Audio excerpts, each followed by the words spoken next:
Hello बच्चों, आज हम पढ़ेंगे संवाद। संवाद जो है सम और वाद से बना है। सम का अर्थ है अच्छी तरह और वाद का अर्थ है कहा हुआ। इस तरह संवाद वे कथन हैं जो सही तरह कहे गए हैं। सर जी थोड़ा और बताएंगे? हाँ भाई, क्यों नहीं। दो या दो से अधिक लोगों के बीच होने वाली बातचीत को संवाद कहते हैं, यानी कि बातचीत को। और जब इसे लिख दिया जाए तो ये संवाद लेखन हो गया। सर जी हम तो पूरे दिन संवाद ही करते रहते हैं, कल तो पीटे भी थे। हो हो हो हो संवाद किए थे तो पिटे थे। हो हो। अरे वो भी जरूरत के समय ही ठीक लगता है। अब कुछ परिस्थितियां होती हैं, कुछ स्थिति होती है। मान लो तुम बस स्टैंड पे खड़े हो। अब वहां किसी अजनबी से तुम्हारी बातचीत होगी तो वो उस जगह के हिसाब से होगी, जैसे कि बस कितनी देर में आ रही है, कौन सी बस कहाँ जाएगी, इस तरह की बातें। और अगर बैंक की लाइन में लगे हो और फिर कहा जाए कि वहां के संवाद लिखिए, तो लाइन में लगा हुआ व्यक्ति आगे वाले से पूछेगा, भैया ये फार्म भरना बता दोगे क्या?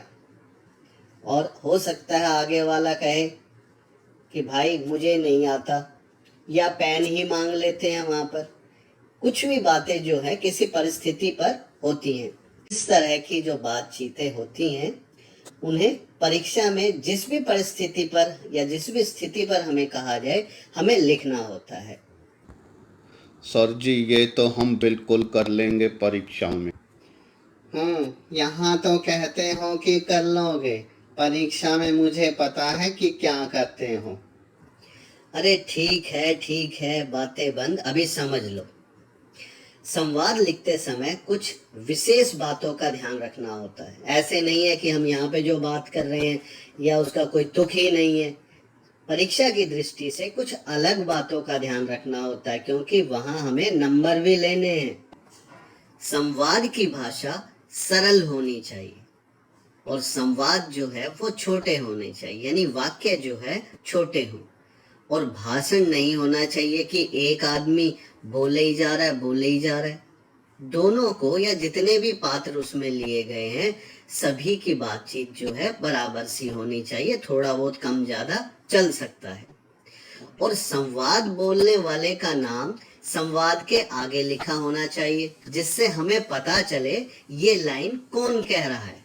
जैसे उदाहरण के तौर पे आगे लिखा अध्यापक और उसके बाद उसका संवाद लिखा कि जैसे समझ आया, फिर छात्र जवाब देगा जी हाँ। तो वो लाइन पढ़ के, वो वाक्य पढ़ के हमें पता चलना चाहिए इसे कह कौन रहा है। अब जो संवाद है वो पात्र और घटना के हिसाब से होने चाहिए। मान लीजिए हम कबाड़ी वाले से बात कर रहे हैं या किसी कम पढ़े लिखे से बात कर रहे हैं, तो ऐसा नहीं है कि उससे बातचीत या जो कबाड़ी वाला हमसे बात कर रहा है वो बहुत भारी भरकम, बहुत कठिन शब्दों का प्रयोग कर रहा है वहां पर। तो हमें बातों का ध्यान रखना है, यानी किस तरह की भाषा जो है वो प्रयोग की जाए, उसी के हिसाब से। और जैसा कि पहले बताया, संवाद भी घटना के अनुरूप होना चाहिए। अब जो संवाद है वो रोचक होना चाहिए, यानी कि उसमें पढ़ने वाले को थोड़ा सा उसकी रुचि बनी रहे, पर उस पर असर डाले। और जब ऐसा करते हैं तो आम बोल चाल में तो हम खुशी, गुस्सा ये सब देख के पता चल जाता है, लेकिन जब लिखते हैं तो उस हाव भाव को दर्शाने के लिए हम कोष्ठक का प्रयोग करते हैं, यानी कि ब्रैकेट का। तो जो उसके कहने वाले के भाव है वो ब्रैकेट में लिखो। जैसे रावण ने बड़े क्रोध में लाल चेहरा कर कर और उसके बाद कहा, तो ये हमने कोष्ठक में डाल दिया, जिससे हमें उस समय का दृश्य जो है हमारे सामने आ जाए। अब उसने जो कहा वो आगे लिख सकते हैं।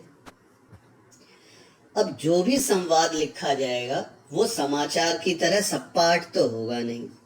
उसमें कहाँ रुकना है, किस भाव से पढ़ना है, ये हमें पता चलता है विराम चिन्हों से।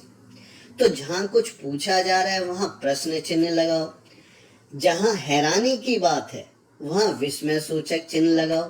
तरह से पूर्ण विराम, अल्प विराम, प्रश्न चिन्ह, इन चीजों का हमें सही प्रयोग होना चाहिए वहां पर, ताकि पता रहे कि क्या लिखा है, क्या कहना चाहता है। वरना कई बार तो अर्थ का अनर्थ हो जाता है।